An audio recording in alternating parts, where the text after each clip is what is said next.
সাভার আশুলিয়া ও জিরানী এলাকায় শ্রমিক অসন্তোষের কারণে 12টি কারখানা বন্ধ রয়েছে। মঙ্গলবার পোশাক প্রস্তুতকারক সমিতি বিজিএমইএ থেকে এ তথ্য জানানো হয়।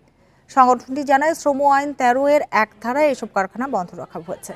ঢাকা ও চট্টগ্রামে বিজিএমইএ এর তালিকাভুক্ত কারখানার মধ্যে 2093টি কারখানায় উৎপাদন চালু রয়েছে। এছাড়া খোলা রাখার পরও কাজ বন্ধ এবং সবেতনে ছুটিতে চলে গেছে 8টি কারখানার শ্রমিক।